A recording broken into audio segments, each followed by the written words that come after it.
És una companyia de teatre de carrer, però celebra els seus 25 anys de vida amb un espectacle de sala. La companyia santjoanenca Gok i Magog ha preestrenat al Teatre El Catalunya d'Avinyó el muntatge multidisciplinar Àngel de Llum, que permet a l'espectador fer un viatge oníric als camps de refugiats de Bòsnia i Croàcia. L'espectacle remet als viatges de la companyia en Pallassos sense fronteres durant la guerra de l'antiga Iugoslàvia. Àngel de Llum és un muntatge emotiu i delicat, amb música, veu i projeccions com a elements escènics. L'actriu Jessie Regués és l'encarregada de llegir el dietari que condueix aquest viatge. Una narració que es compagina amb la música de Josep Noguera a la guitarra i Josep Baxi al saxo, i les cançons de la cantant Oyuna Baturova, que com un àngel de llum es fusiona amb la projecció d'imatges realitzades per l'artista Armand Pons.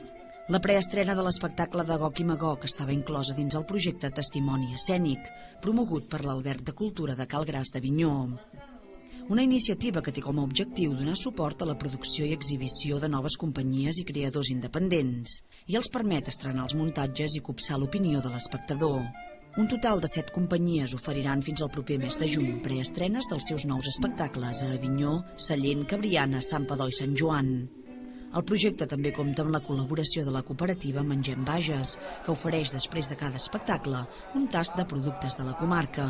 En el cas d'Avinyó va ser la cervesa artesanal Cerverus d'Artés.